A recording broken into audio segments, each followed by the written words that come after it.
The best power and fun is had when the carb is jetted really good all the way through. And so I created a Excel spreadsheet to make that possible. It covers 4 different types of carbs.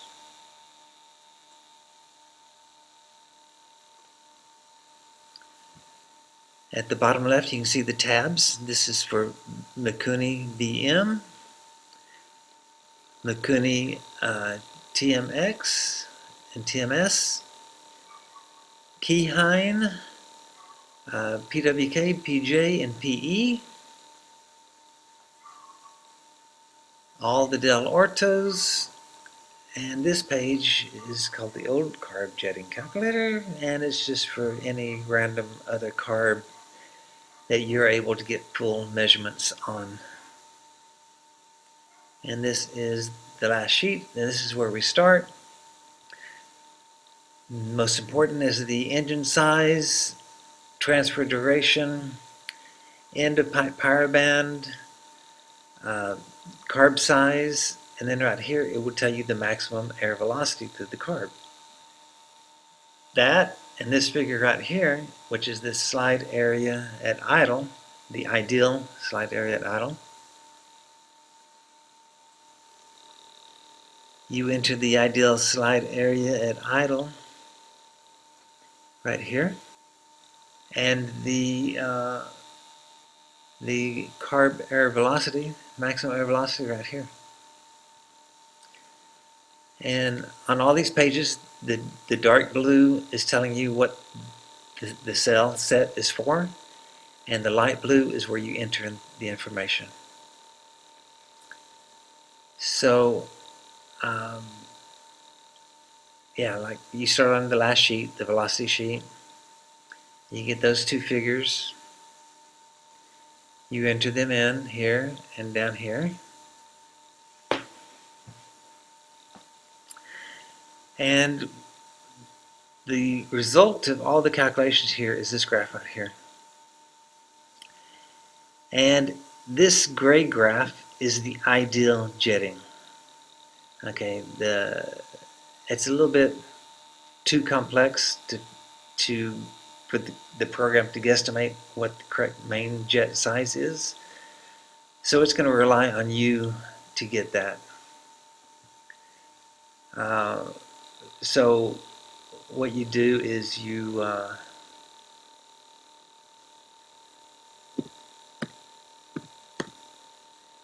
get that correct, looking at the spark plug and the top of the piston. And then when you enter in all the information, you look at the graph, then you have to, right here's the wide open throttle jetting, the blue graph, and you have to make the gray graph match the blue graph. And you do that by entering this number right here. Okay, and this will be your reference point, because any other changes you make is going to change that. Well, almost any. So you've got to have that reference point. That gray graph will maintain that spot right here. Like if I change the needle height, look, it also affected the main jetting at wide open throttle. But the gray graph shows you what it remembers as the perfect jetting. And now you've got to bring that blue graph down to the gray graph. Okay, the beginning of the gray graph is one of 2 things. If you enter in right here, it will go by this right here, which is the idle slide height. This depends upon you having done a decent job of getting your idle jetting correct. And then you measure that slide height with the throttle closed, and you enter that number here. And what the program does is it tells you from 1/8 to 1/4 slide open where that height falls. In this case, it's 28%. Like if this is 0% and this is 100%, 28% is like about 1/3 of the way. So if you go up from there to here, it's about right there. Okay, so the idea being that the blue graph is going to cross the gray graph right where it's idling right. Okay, and your carburetor, when you're setting the idle, if it's too rich, you're going to lower the slide more. If it's too, let me see if I said that right. Let me just do that here. Like right now, it's set on about a third of the way between 1/8 and 1/4. Let's increase the idle. Okay, what we did here is I need to set the gray graph. Okay, in this case, I want to keep the gray graph where it is. So I want it to be at 0.26. So I'm going to enter that 0.26 right here. And put OY for yes right here, which means I want to control the beginning of the gray graph with this number right here.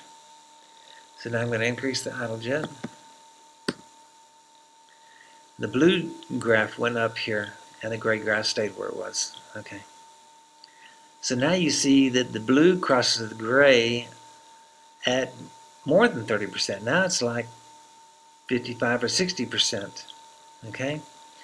Which means to get it in that zone of good jetting, you're going to raise the slide. Okay? So I said it wrong to begin with. It's when it's too rich, you raise the slide, and when it's too lean, you lower the slide. I'm going to show you what it looks with this too lean idle jet. It goes down there. So you're going to lower the slide all the way to like 1/8 open at idle. So I'm going to bring that back. So let me put this back where it was.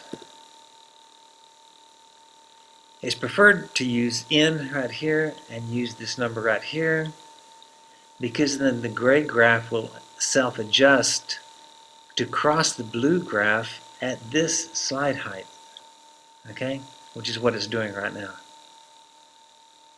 Okay, so now we've got the end of the gray graph set, the beginning of the gray graph set.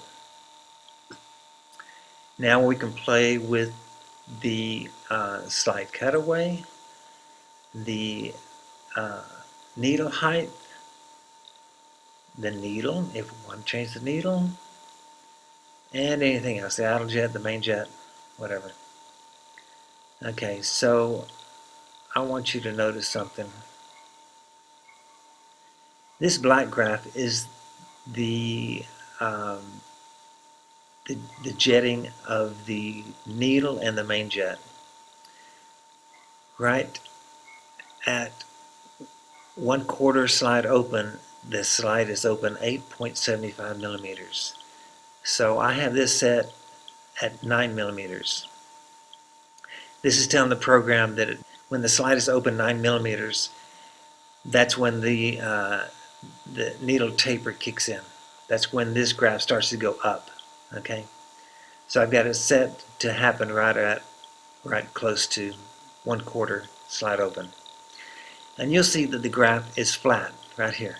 Okay, which means that until that needle kicks in, that the space between the needle and the needle jet remains the same. Okay, when the needle starts to rise, when the beginning of that taper starts to rise above the needle jet, that space right there becomes more and more, which is how we get this graph right here. This is the jetting of the needle area, flow area. The main jet stays the same. It's always the same. So it's those two combined give a curve of the combined equivalent flow area.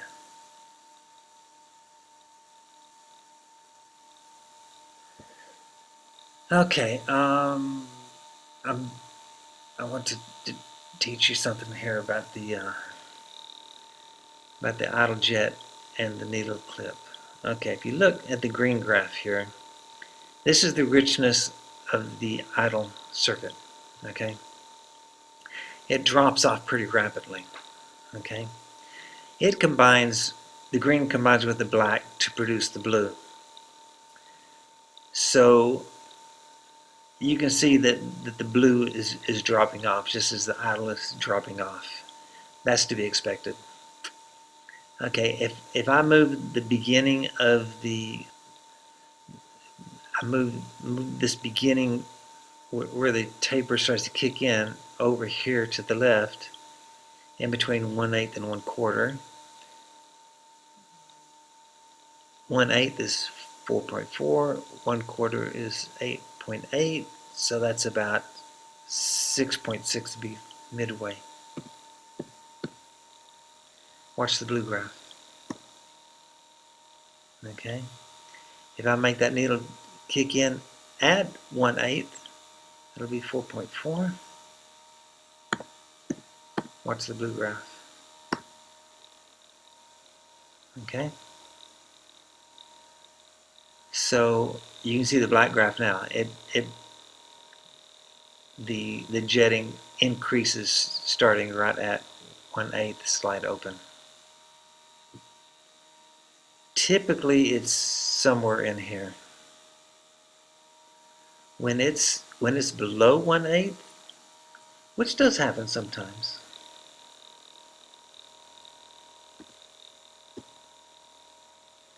what it'll show right here is a negative number.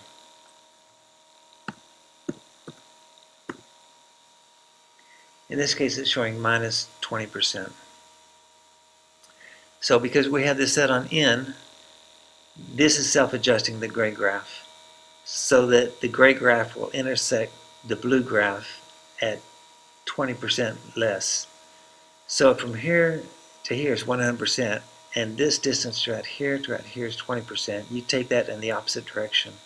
Right here, you go up. Right here is where those two will intersect.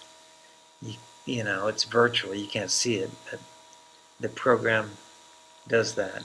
I'm going to change this again. Okay, this is saying minus 54%, which would be close to this line right here. Right about here, if you extend the gray graph here and extend the blue graph here, they intersect right there. Okay.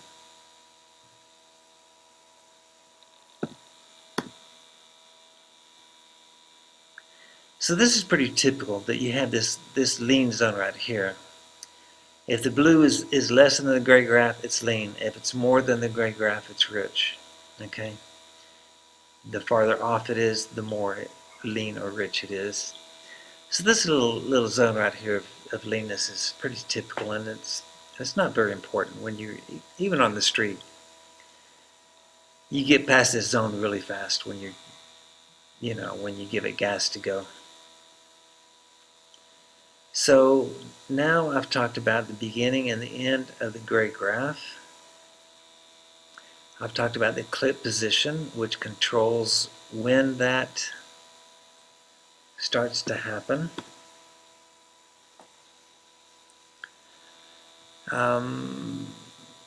Okay, this is the millimeters that the slide is open when the taper kicks in.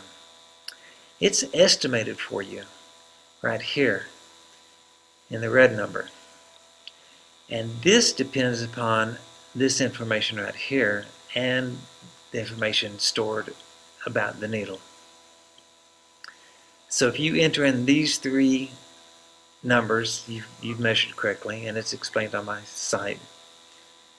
You can, going by the clip position, you can go by this number right here. So if your clip position is 3,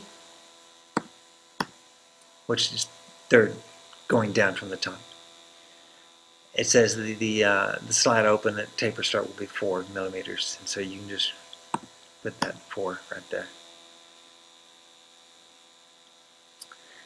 Okay, on the velocity sheet,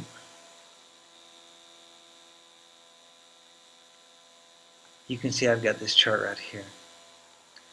So no matter where on the graph you want to manipulate the blue jetting graph, which zone you want to manipulate it at, you just look out here and you see, well, you know, upper throttle area very much dominated by the main jet. Mid throttle, which is right here, dominated by the cutaway, the needle height, and the needle width, which conversely is the diameter of the hole in the needle jet. The needle jet being this right here.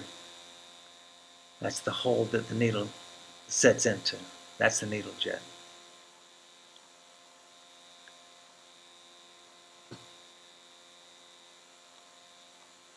So you can just look at this and whatever zone you need to change and get a good idea of what you need to fool with. One of the main things that I found that's important, or something you can manipulate with the needle jet size or with the width of the needle itself, is this percentage. This is the percentage of the flow area with the throttle closed to the flow area when the throttle is wide open. And a typical good percentage is around 30%. So if that's low, and this right here is really dipping low, and you've tried other things and it's a desperate situation, you need a different needle. You need a skinnier needle or a fatter needle jet. When this blue graph arches like this, that is almost always because the needle taper is it has too much of an angle. Okay, you might be able to manipulate that to be flatter. You can mess with the slide cutaway. You can mess with the needle height. Yeah, mostly those two. And if that doesn't get it, and you still got that bowing up, and it's more than this is livable. I wouldn't want it to be more than that. Then you have to find a needle that has a smaller taper.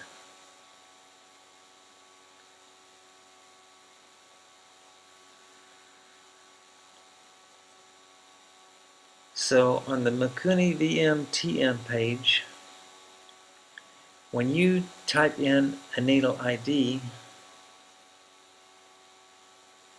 it pulls up the data for that needle because I've got all the needles down here. And if there's a needle that is not listed here, you can enter its information right here if you're able to measure it accurately. These right here are needles for the TMX and TMS and TM. The needle numbers here and then the data on them.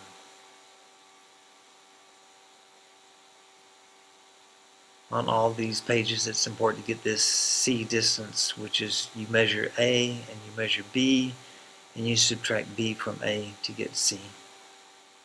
And that C distance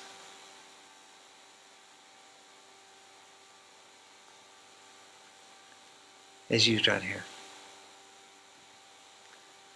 And this measurement right here is the distance from this flat line right here to the top of the needle jet.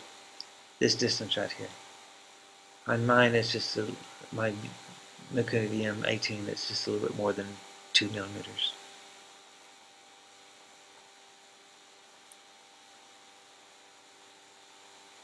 Same for the TMX.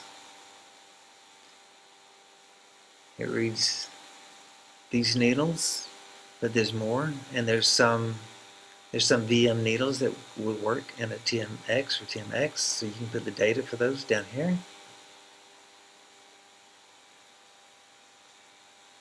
Del Orto has no data saved on the spreadsheet. You have to go to my website.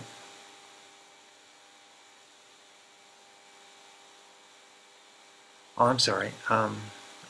It's linked to from the Del Orto page, Del Orto spreadsheet. You click on this right here. It'll open your web browser onto the page that also shows the angles. So on the Del Orto, you have to enter in the different diameters and lengths for whatever needle you select. So you put the needle number up here, but it's not necessary. It's just for your reference point. So you enter in that information there, along with the slide height, that taper start. And it will give you the graph, of course. And same thing for the old carb. It shows you what the measurements are right here, and you have to enter them. You have to measure them yourself and enter them if there's a carb that's not covered in any of these sheets. The keyhine is a little bit strange in that you enter the needle ID right here and right here if it is not one of the needles that I have data for down here, which, as you can see, it's different needles for the KTM, the KX, the YZ, the RM,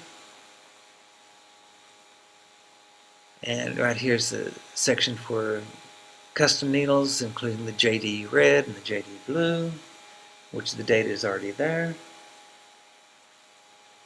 But if it's none of those, it'll be one of these three. Okay. So in this case, let's say the needle's ADG. Watch what happens to the graph here when I change this. It killed it. Why? Because whatever one of these three, if it doesn't match that, it'll just go bonkers. ADG. Okay, because you got displayed data for all three of those sets. This is for the 33 to 38 millimeter carbs. This is for the 26 to 28 millimeter carbs. And this is stock needle IDs. So this has to match one of these three. So the data on these three for the keyhine is over here. The first letter is for the degrees and the minutes. What is a minute? It's a fraction of a degree. And you divide it by 60. So if you got 1 degree, 45 minutes, you divide that 45 by 60, and that gives you 0.75. So it'll be 1.75 degree. The middle letter is for the L1 length, and the last letter is for the diameter of the needle at the straight upper part of the shaft. And you get the same situation for the smaller carbs.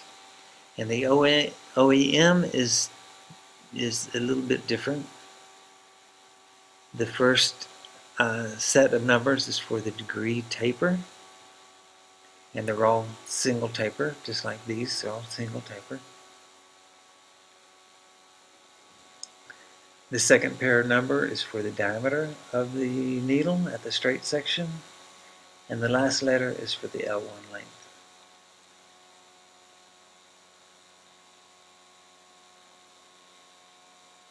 So these two are switched from that it's set. This is just for your reference. Like, you know, if it's bowed up here and you want a smaller taper, you can look over in here and say, oh, well, what I'm using is 1 degree. CCG, the C is 1 degree, 34 minutes, which is basically 1.5 degrees. If you want to try a 1 degree, you would use an ACG. But then, again, that depends upon what's available. Not all of the needles are available for the keyhine.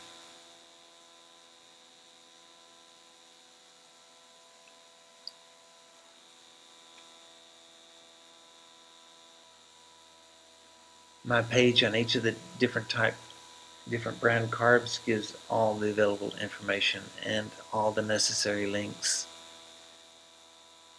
for when you want to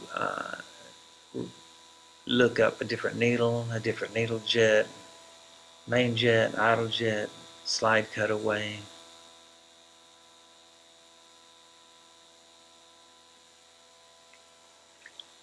Look at this chart for needles for the smaller PWK and PE. Everywhere there's a line right there, that means it's not available. So you have to just choose from what's available.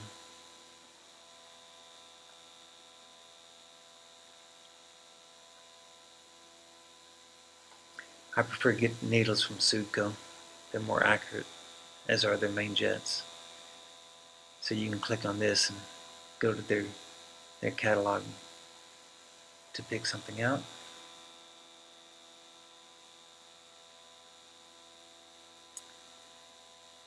After you've done all this, and for some reason you're still hitting your head against the wall, just save it. Click File, Save As, and then you can add on. I'm going to click at the end of the name of it, and let's say I'm working on a Honda 250.